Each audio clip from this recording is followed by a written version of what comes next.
Olha como um ditador age quando é confrontado. Observa. Bem, então você está pronto para essa autorização? Para o uso desses... Estou absolutamente pronto, caso contrário, para que serve essa arma. Pelo menos uma bota vai cruzar a fronteira da Bielorrússia.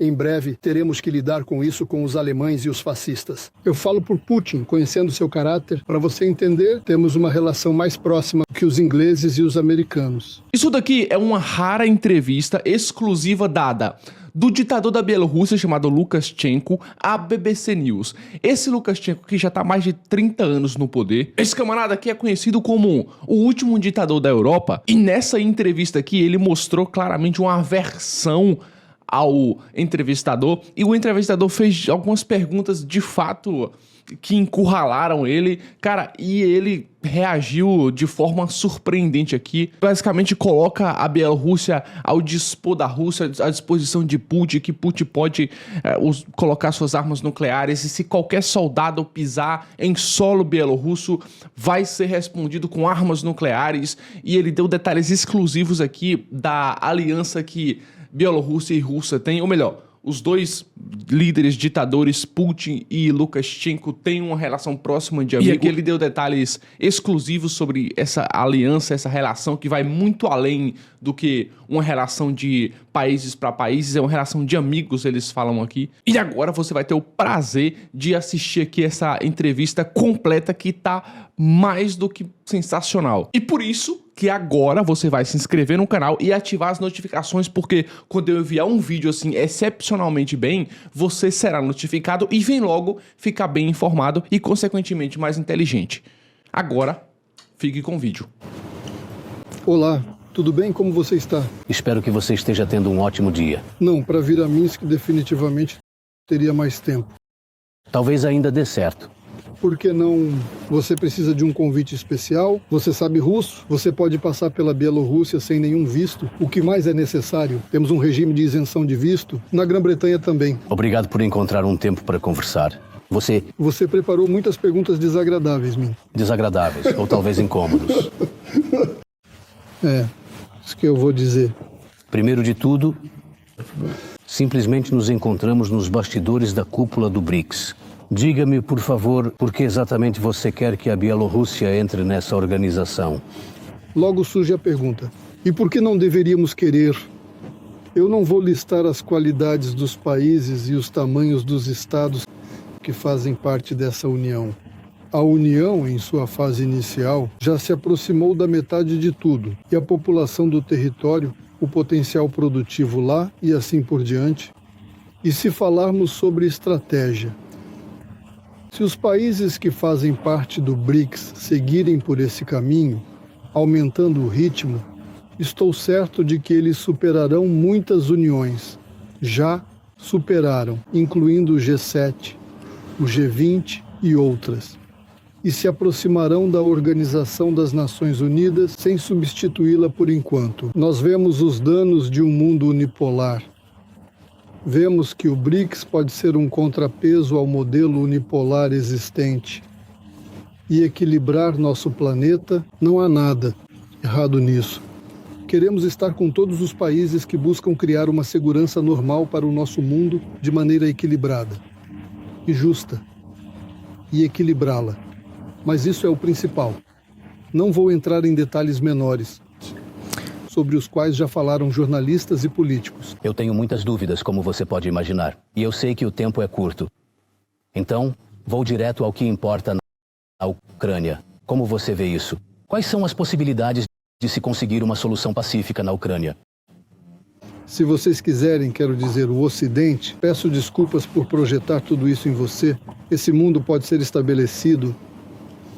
Mas você pode perguntar, o que precisa ser feito para isso? Muita coisa precisa ser feita, mas a mesa de negociações, isso significa que, para começar, o primeiro passo deve ser as negociações. É preciso sentar à mesa de negociações e, como a vida já nos ensinou, e definir um plano de ação de forma colaborativa e cuidadosamente durante as negociações. E assim, então negociar a paz... Por que você diz se você quiser? Se o Ocidente quiser, pois a Rússia atacou a Ucrânia, a Rússia invadiu a Ucrânia. Vou ser mais específico. Se começarmos a discutir agora quem é o culpado, nunca chegaremos à paz. Ao conversar com representantes do Ocidente, pessoas inteligentes, chegamos a um consenso. Se a guerra, o conflito ou a briga começaram, significa que ambas as partes são culpadas, talvez alguém mais ou talvez alguém menos, quem sabe. Talvez, quando o conflito começou, eu tive uma conversa com o Volodymyr Zelensky. Ele começou exatamente como você. Olha, atacaram lá e tudo mais, Vladimir. A guerra está acontecendo na sua terra, no seu território. Então, você está mais interessado nisso do que ninguém.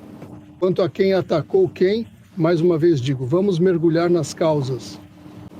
Então, nós entendemos a culpa da Rússia, certo? Nós entendemos, e eu vou te dar um fato que eu sempre menciono, é um fato emocional, mas ainda assim importante. E você vai me entender em seu tempo. Na casa dos sindicatos em Odessa, queimaram várias dezenas de pessoas. Por quê? Porque bombardearam, atacaram essa região de Donbás, onde vivia a população de língua russa no leste da Ucrânia, pessoas que falam a língua russa. Porque estavam tentando erradicar esse idioma russo e outras coisas. E começou um movimento que cobriu Putin como uma onda, proteger, pressionar e outras coisas. Putin protegeu as pessoas. Você disse antes que que a Rússia colocou várias dezenas de ogivas nucleares ou munições no território da Bielorrússia. Não há armas nucleares, certo? No território da Bielorrússia, sim. O que você realmente acha? Ele está verdadeiramente pronto para usá-las nesta intensa e desafiadora guerra? Putin nunca usará essa arma que está hoje no território da Bielorrússia sem o consentimento do presidente bielorrusso. Você precisa entender e ter isso claro. Mesmo que não se tratasse de armas nucleares e tivéssemos que nos defender ou atacar alguém, Deus me livre, também consultaríamos o Putin. Esse é nosso aliado. Assim como com os americanos, todo o Ocidente aconselha, bem, com os anglo-saxões, como eles são chamados. Bem, então você está pronto para essa autorização, para o uso desses... Estou absolutamente pronto, caso contrário, para que serve essa arma, se eu já falei sobre isso. Pelo menos uma bota vai cruzar a fronteira da Bielorrússia. Não estamos planejando atacar ninguém, para que você saiba. E na Ucrânia também. Essas são as nossas pessoas, os ucranianos que habitam lá. Estamos prontos para cooperar com eles. Aconteça o que acontecer. Em breve, teremos que lidar com isso com os alemães e os fascistas. Que tipo de relações tivemos? Horríveis. Eles matavam nossas crianças no poço, jogavam, queimavam, enforcavam e assim por diante. Você sabe disso muito bem. Nós, claro, lembramos, avisamos se eles começam a se comportar mal, entre aspas. Mas as feridas foram cicatrizadas por nossa cooperação comercial, econômica, tecnológica e assim por diante. Com a Ucrânia, isso acontecerá ainda mais rápido, me parece, e nós estaremos juntos. E vocês nunca ajudarão a Ucrânia após a guerra. Vocês não vão reconstruir a Ucrânia. Na América já se fala que a Ucrânia é rica, que ela está disposta a ceder terras, que está pronta para oferecer recursos minerais necessários para o mundo. Matérias-primas de alta tecnologia para os americanos. Olha do que eles estão falando. Por isso nós encontraremos uma língua comum com os ucranianos. É preciso acabar com essa guerra agora. A arma nuclear não é para ser de maneira alguma um bicho-papão, mas sim um fator de dissuasão, um poderoso fator de dissuasão. Eu levantei essa questão importante. Eu avisei publicamente, de maneira clara e enfaticamente, antes da introdução de armas nucleares aqui, que éramos obrigados a colocar para a Rússia a questão do retorno das armas nucleares que, sob sua pressão, antes de mim, nós entregamos à Federação Russa. Então vocês, americanos, acima de tudo, anglo-saxões, nos garantiram paz, segurança e nenhuma sanção, de forma inequívoca. Vocês todos quebraram tudo? Vocês destruíram tudo? Então é isso. Esclarecimento. Como é uma arma russa, você não pode dar ordem para usar essa arma. Como a arma será utilizada, eu não posso te dizer. Vou dizer apenas uma coisa. Sem a minha autorização, essa arma não pode ser utilizada, mas se for necessário para a Bielorrússia, ela será utilizada. Você realmente não entende o que se segue dessa fórmula. Mas eu digo novamente, falar sobre armas nucleares é um tema triste. Não se deve usar a ameaça de armas nucleares para chantagear o mundo. Não temos planos de usá-las, se a situação for como a atual, de forma alguma. E você não aconselha o Putin? Ele não pede conselhos a você.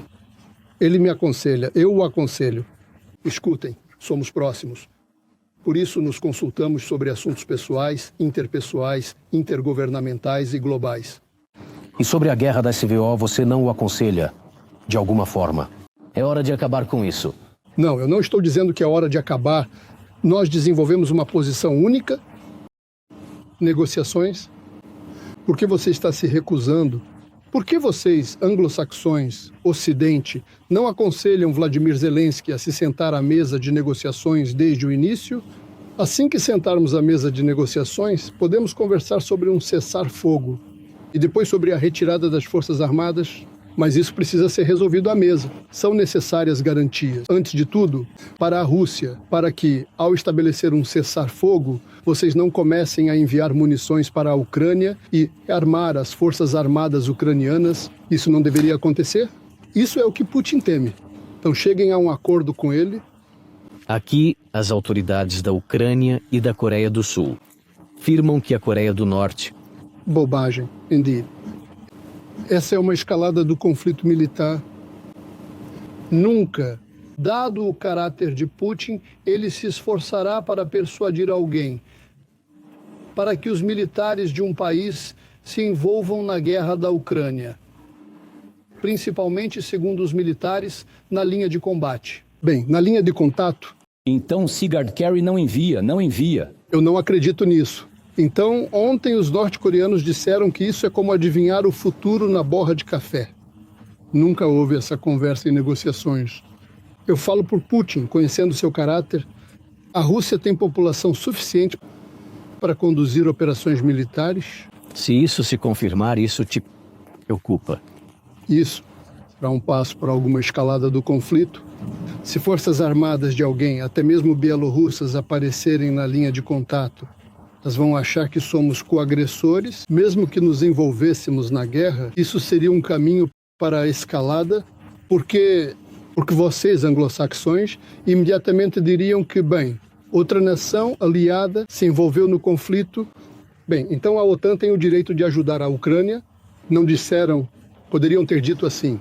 Então, as tropas da OTAN seriam enviadas para a Ucrânia. É uma possibilidade. Putin também está avaliando essa opção, se ele precisa disso ou não. Mas eu vou te dizer, você fala sobre a Coreia do Norte, onde fica a Coreia, onde fica a Bielorrússia. Putin nunca me fez essa pergunta sobre nos envolvermos nessa briga. Isto é, ele não pediu a ninguém que vocês usassem seu exército. Nem ele, nem Shoigu, nem o atual ministro da Defesa, Belousov. Nunca nos fizeram essa pergunta. A Rússia é nossa aliada. Para você entender, temos uma relação mais próxima com ela do que os ingleses e os americanos. Em segundo lugar, a Ucrânia agiu de forma hostil em relação à Bielorrússia. Ela impôs sanções contra nós antes mesmo dos anglo-saxões. Ela proibiu completamente os voos dos nossos aviões civis sobre o território da Ucrânia de forma ilegal e injusta. Ela confiscou arbitrariamente nossos trens de carga com fertilizantes minerais. Ela prendeu injustamente 75 caminhões de carga junto com as pessoas. Ela agiu de maneira completamente inaceitável e de forma bandida. Vocês sabem, eu tive que realizar uma operação especial para libertar os caras que eles prenderam e eles desmembraram para que não entendêssemos como aconteceu que eles morreram. O que é isso? E você quer dizer que eu deveria ter sido um amigo do Zelensky nesse momento? A Rússia é nossa aliada.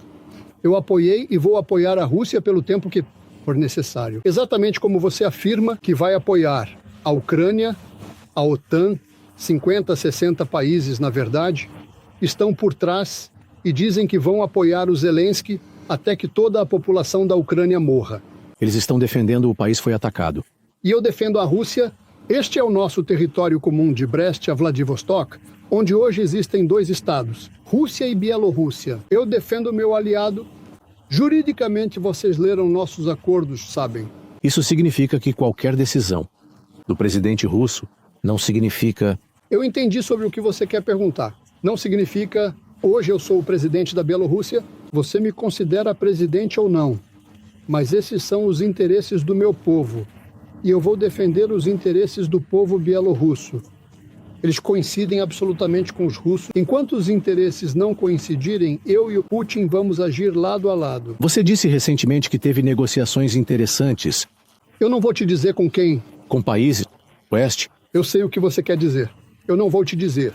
Com quem? Nós temos um entendimento com essas pessoas que são negociações secretas e confidenciais. Elas são bastante informadas e competentes. Eles pediram para me receber. Eu os recebi. Sobre o que então? Sobre o que? É quase sobre o que você está falando. As negociações duraram 4 horas. Muitas questões foram abordadas. Foram abordadas questões do conflito no Oriente Médio. Eu os avisei, pessoal. Tenham cuidado com os mísseis de longo alcance e afins. Tem uma pergunta. Zelensky está pedindo, me dê mísseis, eu vou atacar a Crimeia e lá. E as provas, eu digo, pessoal, tenham cuidado. Por quê? Podem recorrer ao Putin. Eu dei o exemplo. Os Houthis, então os Houthis vão até o Putin e dizem, me dê sistemas de defesa costeira. Isso é inaceitável para nós. Eu digo, eu entendo que é inaceitável, mas também é inaceitável para o Putin se vocês forem fornecer esses mísseis. Ou seja, antes de dar qualquer passo, é preciso entender o que virá depois. Depois, discutimos a questão da China. Eu os avisei, como já, desculpe, falta de modéstia, um político bastante experiente. Eu digo que se vocês conseguirem a união total e completa da China com a Rússia, absolutamente nenhum AUKUS, sabe, essa aliança, de forma alguma conseguirá vencer a Rússia e a China juntas. Esse problema foi discutido. Eu disse a eles, olha, China, tecnologia, vocês se atrasaram. 15 a 20 anos para conseguir parar a China de alguma forma. De fato, é impossível parar a China, especialmente agora. Um país tecnologicamente poderoso, sobre esse tema se fala muito. Bem, a situação política interna aqui na Rússia, sobre o que está acontecendo no Ocidente. Então isso significa que você está interessado em melhorar as relações com o Ocidente? Escutem, eu nunca disse que estamos interessados em piorar as relações com o Ocidente. Foi vocês que escolheram esse caminho, a razão pode ser. Não é do nada. É possível criar uma razão? Se houver vontade, tudo se torna possível. Foi estabelecido um propósito, é possível encontrar diversas justificativas. Começaram a aplicar sanções? Isso tem a ver com Roman Protasevich? Vocês têm provas concretas e irrefutáveis de que meus caças interceptaram esse avião sob meu comando direto e explícito? Escutem atentamente, vocês são completamente loucos e insanos. Esse avião estava indo diretamente para Vilnius, sem qualquer desvio. Então por que vocês não pousaram ele em Vilnius? Ele se virou sobre Vilnius e voltou para Minsk. Por que vocês não pousaram ele lá, especificamente na área designada? Onde estão as conversas detalhadas e abrangentes do piloto com seus controladores de tráfego aéreo em Vilnius e assim por diante? Desculpe sinceramente e de todo o coração por ter te enganado de qualquer forma. Nas sanções que foram aplicadas, a intenção era exercer pressão sobre Lukashenko e depois surgiram justificativas para isso. Vocês entendem? Bem, até eu já disse, escutem, se eu realmente, de verdade, pousasse esse avião, eu teria que agradecer sinceramente a todos vocês de coração. Uma grande operação, porque não violamos nenhum ponto, fomos chantageados, avisaram que havia uma bomba no avião, os fatos deveriam ser colocados na mesa, avisamos o piloto sobre essa informação, avisaram. Depois o piloto escolhe se vai pousar em Vilnius ou em Minsk. Ele escolheu Minsk. O que eu tenho a ver com isso? Ou seja, mesmo que seja como você diz, bem, eu simplesmente fui muito bom, conduzi uma operação impecável, o que há de errado? E ainda assim, você gostaria de melhorar as relações com o Ocidente, certo? Eu sempre quis ter uma relação normal com o Ocidente, mas como vocês hoje, nossos fugitivos, jogam a ideia e falam que eu estou libertando prisioneiros políticos porque quero melhorar as relações com o Ocidente. Liberamos prisioneiros políticos por razões humanitárias e éticas. São principalmente indivíduos adultos, pessoas que são extremamente adultas e que estão doentes, com algumas doenças. E é isso. E isso não é nenhum passo para melhorar as relações com vocês. Se vocês não querem ter relações conosco, então não precisam. E por que não liberar mais suspeitos? Todos que violaram a lei. Vocês vão me ouvir, finalmente, se quiserem. Aqui está, por favor, o objetivo. Você me acusa de algo, você me acusa de que são prisioneiros políticos. Não, eu estou dizendo que você afirma que amado na Bielorrússia. 80% votaram em você nas eleições passadas. Você afirma... Eu não afirmo, isso é o que a 80% Comissão você Eleitoral diz que Central votaram em você nas eleições passadas? Sim, você afirma. Eu não afirmo, isso é o que a Comissão Eleitoral Central afirma. De acordo com a Constituição do país, a Comissão Eleitoral Central afirmou isso. Por que então... Eu não entendo do que vocês têm medo. Por que vocês vão libertar que eu, mesmo com 80% que vocês questionam, não encontrei nenhum boletim sobre a Marquise, como na América encontraram 500 mil. Por que silêncio? Por que não libertar essas Não pessoas? Não encontrei nenhum boletim Maria sobre a Kolesnikova. Marquise. Por que não libertar... Kolesnikov, sim, nós temos uma lei, a pessoa reconheceu sua culpa. Se ele reconheceu, talvez ele não tenha reconhecido internamente, ele se dirigiu ao presidente. Apenas, assim como em muitos outros países, com um pedido de clemência. Bem, vamos considerar, se houver tal pedido, eu certamente considerarei o pedido da Kolesnikova, como você disse. Mas eu não entendo. Por que vocês estão destacando a Kolesnikova? Você diz que eu realmente tenho mesmo milhões de verdade na prisão. Porque ela não tem acesso. A sua família há muito tempo. Que família? E onde está a família dela? Vocês ao menos sabem. Escutem, eu posso acabar com vocês. Na verdade, desculpe pela palavra, seus meios de comunicação mostraram que você nem sabe quem é a família. Embora ela provavelmente nem conhecesse o pai até agora. Bem, nossos jornalistas vão te contar quem é a família. Ok. O pai pediu, por favor, vá. Ele estava... Nós até mostramos a vocês as imagens de como ele se encontrou com ela. Bem, eu acho que foi na mídia. Mostre isso a ele. Nós não estamos contra... Quando foi isso, né? Se alguém mais da família ou dos amigos quiser visitá-la, faremos a solicitação e a consideraremos. Entende? Pode ser que essa família não esteja tão interessada em como você pode visitar Maria Kolesnikova. Por isso você se preocupa mais com ela do que os próprios familiares e amigos. Portanto, se você fizer um pedido, nós vamos considerar sua solicitação. Eu digo que vamos considerar sim, não. Isso vai ficar definitivamente claro depois. Por isso, eu sou categoricamente e absolutamente contra vocês começarem a destacar todas e cada uma das pessoas. Se lá tem 1 milhão, então todas as pessoas são realmente iguais. E Kolesnikova e outros devem responder de forma clara a essas pessoas porque estão lá. Muitos deles dizem que enlouqueceram, que foram enganados. Esses líderes, como você diz, você levanta a questão de que os líderes são culpados. E você pergunta sobre a libertação deles e aqueles que não são essas pessoas, por isso os consideramos como um todo. E vamos agir se a pessoa se corrigiu lá, se não está violando a lei. Na colônia de reabilitação, se há algum problema de saúde, nós certamente, antes de tudo, provavelmente, vamos conceder a clemência a essas pessoas. Temos uma comissão que vai analisar e tomar uma decisão. Essa é a tarefa, né? Um insight para você. Essa tarefa foi dada há 3 dias à comissão sueca, ao procurador-geral, para que eles, junto com os órgãos de reabilitação, olhassem para essas pessoas que estão lá. Eu sou a favor de que as pessoas que se conscientizaram, entenderam, não violam a ordem lá e se comportam de maneira digna. Não precisa ficar me elogiando, não precisa cantar uma ode para mim.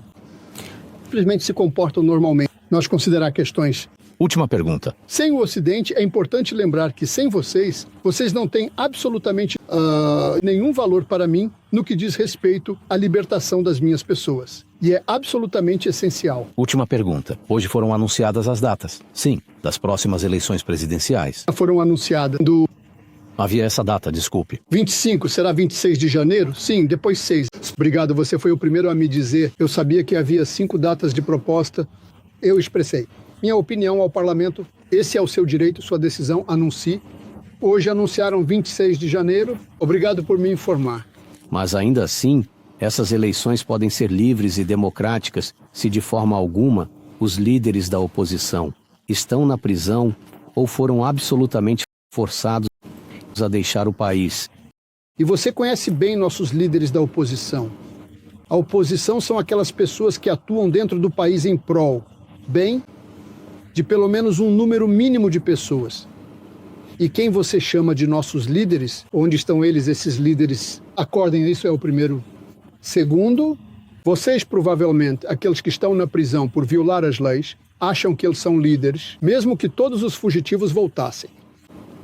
Eles não ganhariam essas eleições. Por quê? Porque o povo entendeu o que eles realmente queriam.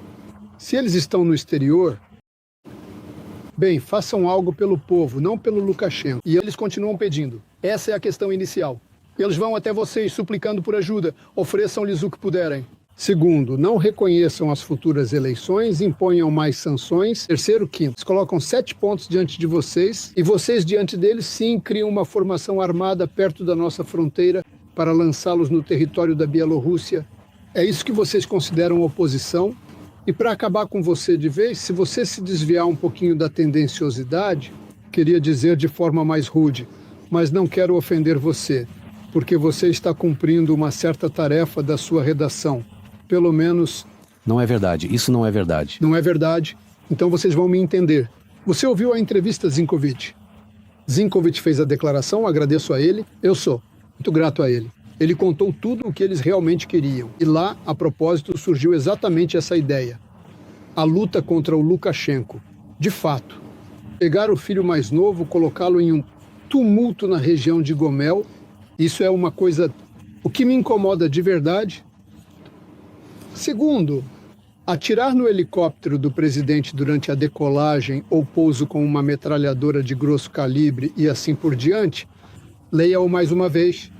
Diga-me, por favor, se tais fatos surgissem nos Estados Unidos da América em relação ao Trump, ele seria apagado da face da terra. Ele ainda não fez nada e vocês já atiraram nele 3 vezes. Ele não fez nada, você está em silêncio. Bem, isso é com vocês. E vocês começam a nos agredir sem saber o porquê, leia a entrevista do Zinkovich. Coloque-se no meu lugar e pense em como eu deveria ter reagido naquela hora. Eu sabia dos detalhes, de alguns detalhes específicos. Eu já disse antes que queriam pegar meu filho, colocando-o em um caixão. Eu falei sobre isso, já depois de todos esses eventos, 2020. E você ainda me critica depois disso. Por que você me critica? Eu peço... Se você quiser se encontrar comigo, venha à Bielorrússia, pois as eleições serão muito em breve. Eu te convidei para as eleições. Você vai ler esta entrevista e, a partir da minha posição, vai se fazer uma pergunta. E como o presidente da Bielorrússia deveria agir se estavam tramando coisas assim contra ele? A propósito, eu liberei aqueles que... Acho que algumas pessoas foram liberadas, que estavam no grupo Zinkovich. Eu liberei por motivos de saúde. Entendem? Eu liberei os militantes e vocês vêm me falar de alguma oposição. Eu sei o que a oposição está fazendo no Ocidente.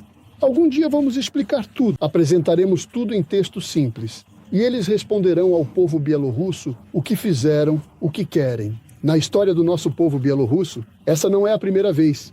Eu realmente espero que tenhamos a oportunidade de alguma forma, continuar a nossa conversa. Vamos encontrar. Vamos ver quão sincera será a sua entrevista na BBC, né? Você está fazendo a entrevista para a BBC, certo? Certamente, se você for apresentar isso de forma tendenciosa e distorcer o que eu disse, pode ser que você não goste. Pode me criticar por isso.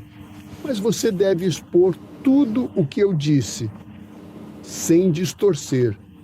Dessa vez não distorci. É verdade. Por isso estamos nos encontrando. E eu disse, bem, um pouquinho. Mas qual é o sentido de eu me encontrar com pessoas que sempre mentem e me distorcem por motivos desconhecidos? Assim como eu estou dizendo, o sentido e o que eu estou pensando.